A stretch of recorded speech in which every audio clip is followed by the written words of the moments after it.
Welcome to this webcast in which I will be setting out the very basics of what contemplative education means and why it matters. My name is Katherine Weare and I am leading an initiative for Mind and Life Europe which is called the Community of Contemplative Education. And it's my job to catalyse that movement and also to curate this seminar series. The aim of this first series is to lay the basis of what contemplative education is, what it means, the theories of it, the research base of it, and including the neuroscience. So in this webcast, I'm simply going to try to explain what the word contemplative education means, what we mean by it, what it adds to education, and how it may help education itself to transform to meet some of the challenges that all of us are facing in society and ahead of us.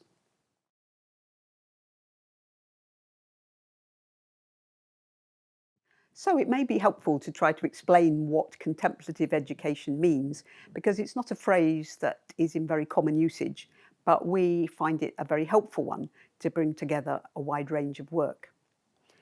It is basically a holistic approach which recognises that people are far more than intellects and education is far more than facts and knowledge, that it's about the whole person, their spirit, their mind, their body, their emotions.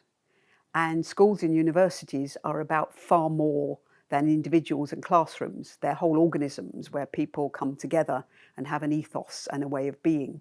So it's a holistic, connected vision. And at the heart of it is an effort to help people to understand themselves and how they work, how their minds work, how their bodies work, how they connect both with themselves and with other people and with the world of nature and the planet. If you're into mindfulness, you would recognise that aspect of it, because mindfulness is a core part of contemplative education, and the kind of practices that people do in their meditative work, such as body scan or breath works, will all be there. But it goes beyond that into areas such as compassion and gratitude practice, into interpersonal mindfulness where people communicate with one another in a thoughtful way.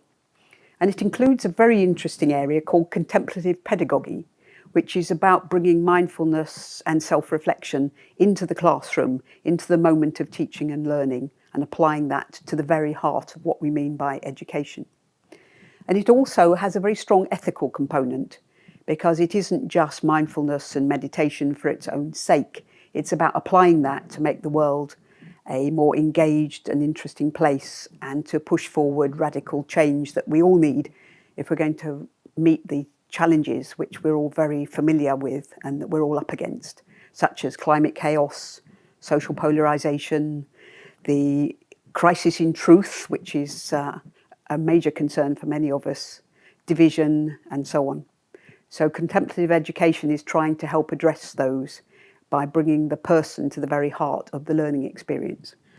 So we're not claiming for a moment that it's only people who call themselves contemplative educators who are interested in this kind of work. We have very many allies.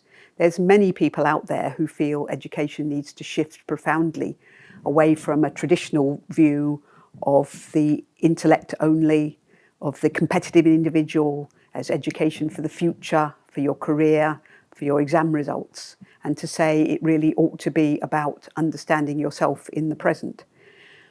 But we feel that there is something about the practice that the contemplative approach brings to that turns all these noble aspirations, which are often quite just wordy and theoretical, into something that really helps people be able to change in the present and to realise that they are part of the problem as well as part of the solution.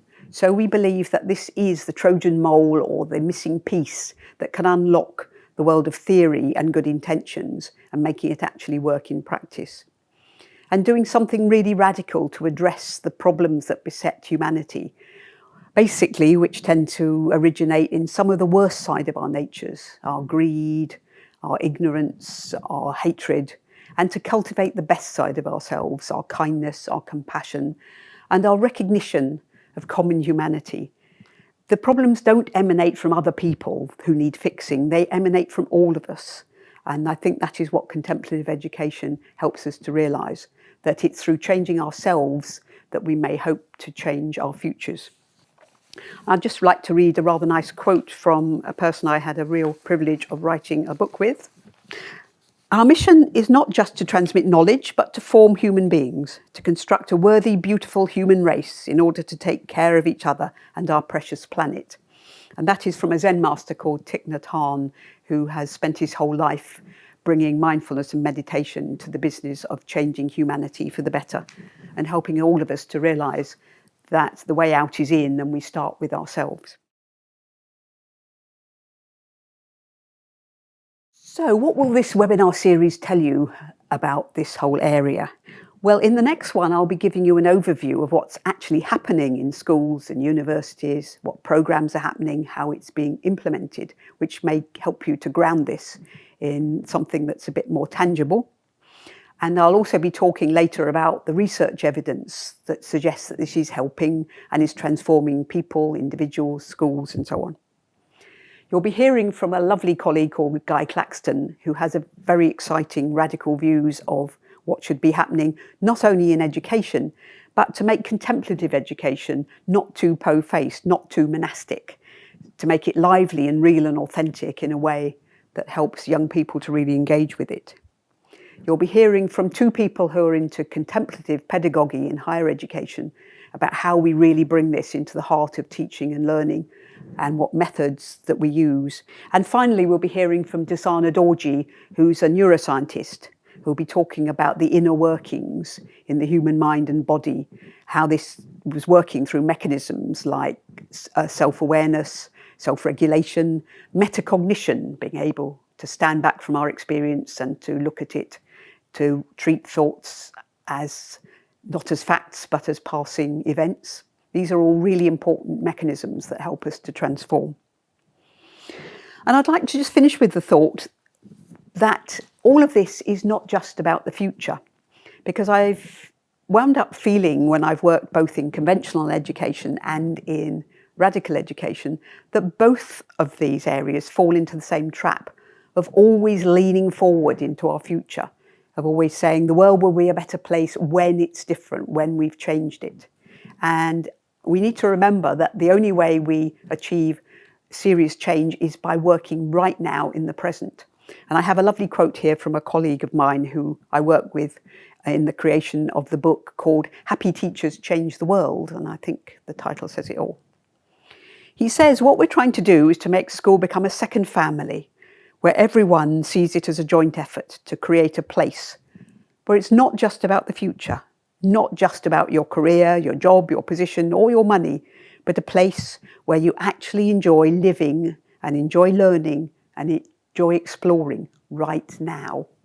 And I think that's a very radical thought that we all need to remember. It's about ourselves and it's about what we can do right now in the present. So I'd like to end, if I may, with a little practice to help bring us back to ourselves and to our present. I'm going to find this useful, even if you don't, to help me to ground myself more, get out of my head into my body. So I'll invite the bell.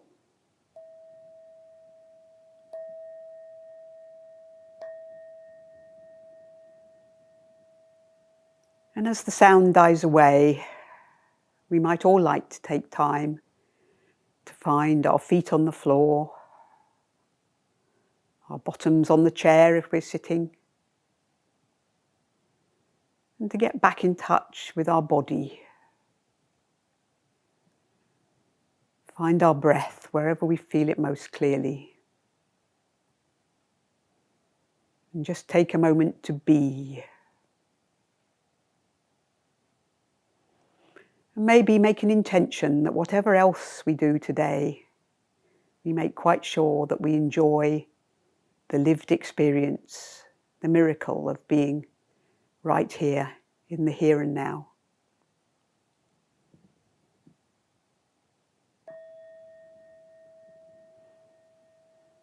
So thank you everyone and have a good day.